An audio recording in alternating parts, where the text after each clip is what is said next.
Mr. De La Cruz? Mr. De La Cruz, are you okay? Yes po, ma'am. Okay. Are you sure? Yes, ma'am. Okay, class. Goodbye. Goodbye, and thank you, Miss Santos.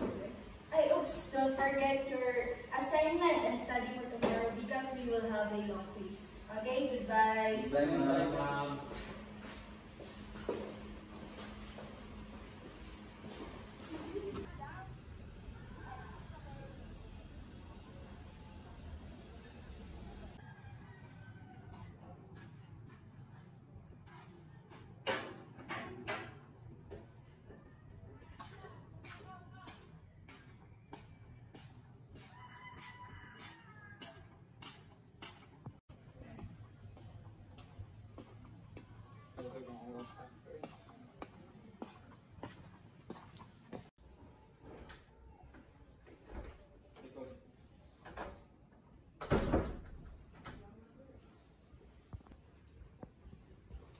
Mano po, ma'am? Oh Josh, buti nakauwi ka na. Nasaan na kapatid mo? Ano na po, ma'am?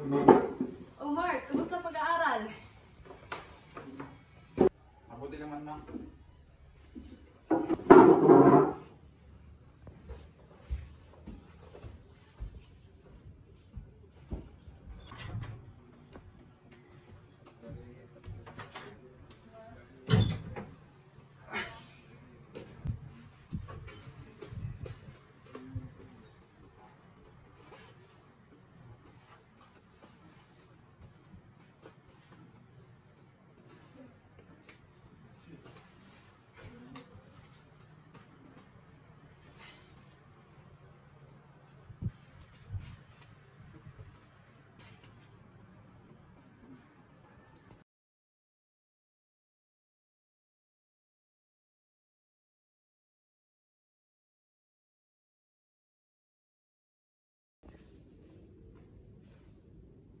Oh, Josh, congrats! Ikaw lang nakuha ng pinakamataas na score.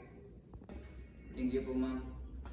Kaya sobrang bilib ako sa'yo. Kaya papatuloy mo lang yan, ha? Opo, ma'am. Okay, class. So, huwag niyo kalimutan na sabihan ng mga parents niyo na may meeting bukas para mag-announce ako tungkol sa grades at sa mga honor students rin. Okay? Okay, ma'am. Yes, Josh? What time po?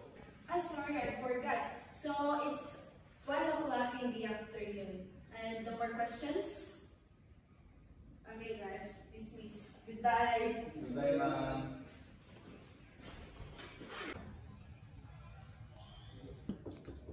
Ay, ma. May meeting po bukas. Ako rin, ma. May meeting din. Tika, anong oras ba Josh?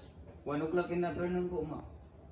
Kami rin, ma. Alam ko na ng hapon. Kailangan ng parents. Sige Mark, unahin muna natin yung kapatid mo. Alam mo naman, honor yan sa school nila. Pero, ma. Anong pero? Gusto unahin natin yung kapatid mo. Sige, ma.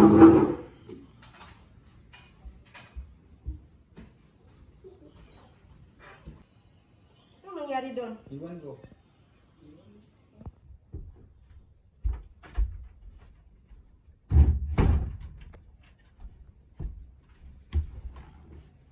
Bakit ang unfair? Ay, makatulog na nga.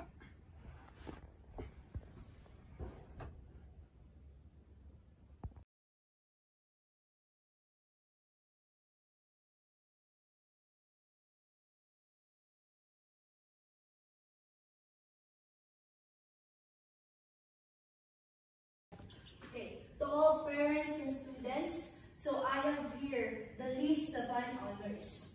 So first is, congratulations, you are with highest honor, Josh De La Cruz.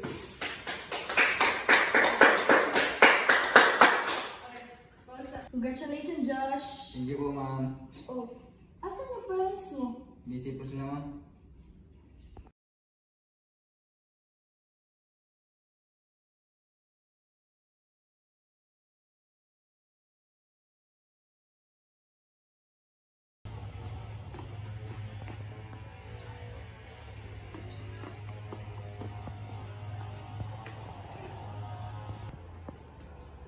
Ma, may magpagkita po ako, ma. Buti nakauwi ka na. Josh, alam mo ba maraming natanggap na rewards mo? Oo, kuya, marami akong rewards. Ano pala yung sasabihin mo, Josh? Wala po ma, gusto ko lang po sana batiin si Mark ng congrats. Thank you, kuya.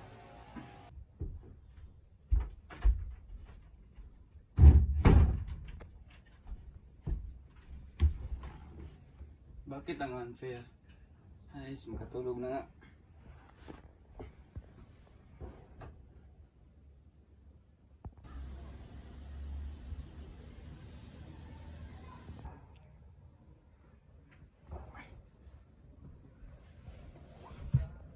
Anong oras na?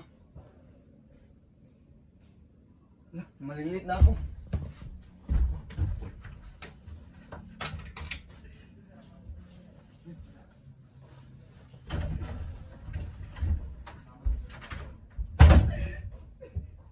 George, anak, hindi ka mapapasok? Pumasok na yung kapatid mo.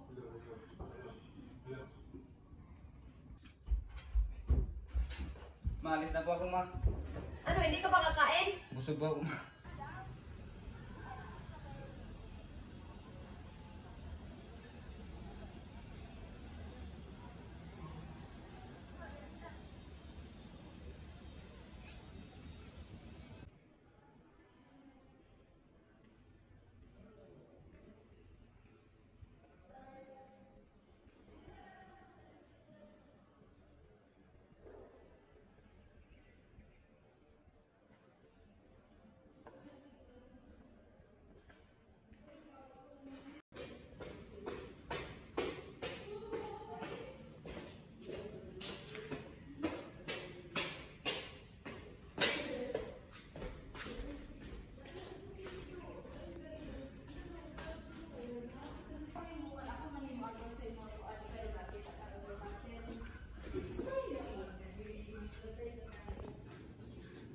Good morning, ma'am.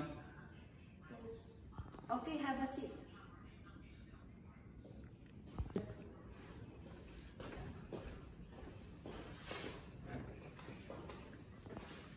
Okay, class, be prepared and study all the lessons because next week is the examination. So, be ready, guys.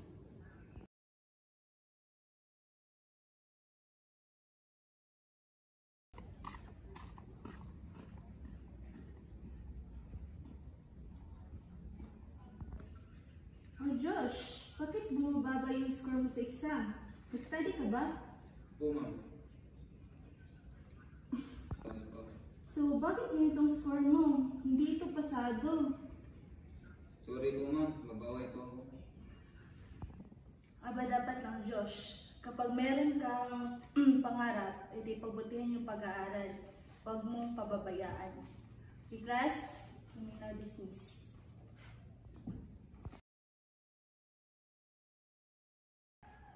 Aba, bakit ngayon ka lang? May tinapos ang aking project, ma. Siguraduhin mo lang ng project yan, ha? Mabuti pa itong si Mark. Nasipag mag-aral. Sana tumulad ka sa kapatid mo. Bakit palagi na lang si Mark, ma? Aba, marunong ka na sumagot, ha? Lagi na lang si Mark pinipili. Hoy, saan ka pupunta? Bakit, ma? Wali ka rito! Hoy!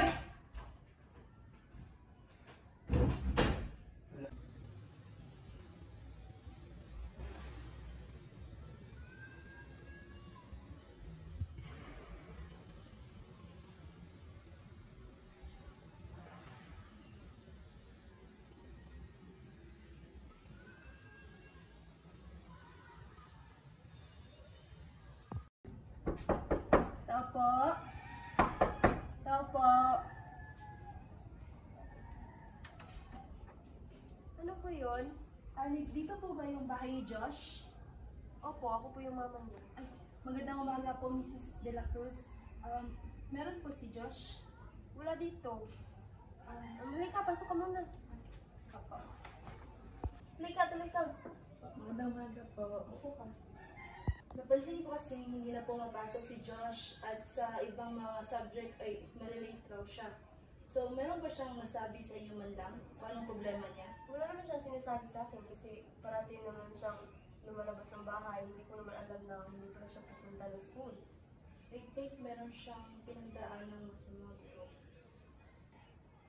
Sige lang po ma'am, huwag po kayong mag-alala. Sasabihin ko po si Josh pag ano po siya, pakauwi po siya. Sige, Mrs. Cruz. Yun lang po at mauna na po ako. Maraming salamat ma'am. Una na ako.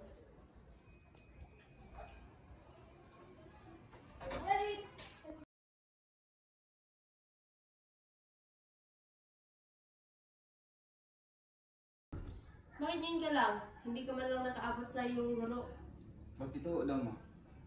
Ano, bakit? Ma, problema ko, ma. Ikaw naman talaga yung problema ko. Bakit si Mark na lang pinipili mo? Anak mo rin ako. Ma, tama na. Aba, ganyan ka lang magsalita ha? Wala kang respeto! Bumalik ka dito! Di pa, aalis na lang ako sa pamamahay na ito. Wala naman rin akong silbi dito.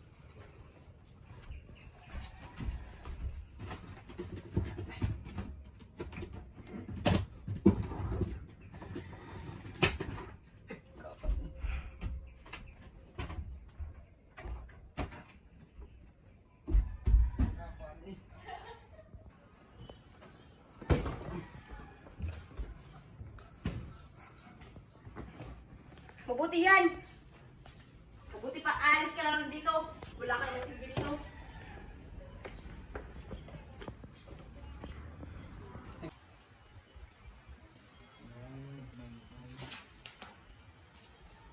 Ikaw, Mark, mag-aral ka lang mabuti. Huwag kang tutulad din sa kapatid mo. Opo ma, hindi po Walang ako gagaya silbi. ko kuya.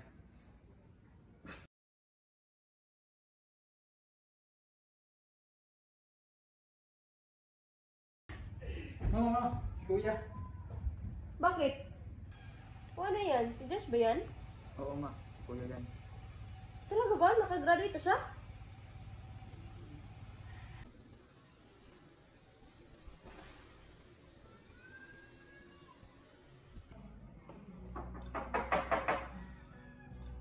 Opo. Mama, nandito na ba si kuya? Nandito na si kuya. Josh? Ikaw ba yan? Yes po. Upo ka muna. Saan ka na? Okay lang, ma. Nabalitaan kong gumaduate ka na. Oo nga, ma. Alam mo, Josh, pasensyahan mo ako sa mga nagawa ko noon, sa mga nasabi ko noon. Sana mapatawad mo ako. Matagal kitang pinapatawad, ma. Matagal na kitang pinapatawad, ma. Ako ng Diyos. Patawarin mo rin ako. Hug.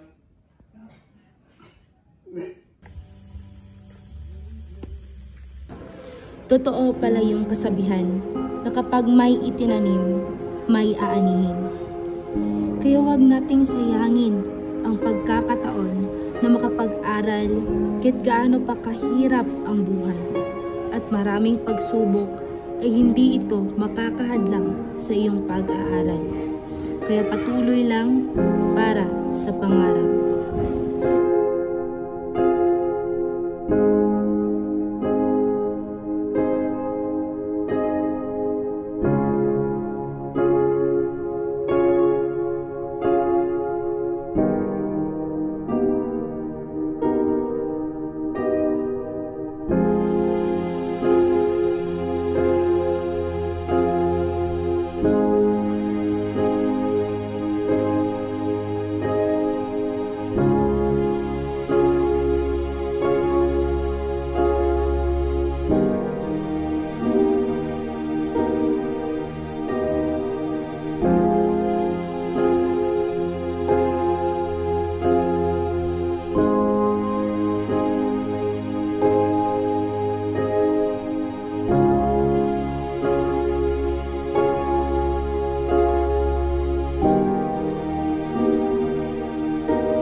Sikat na!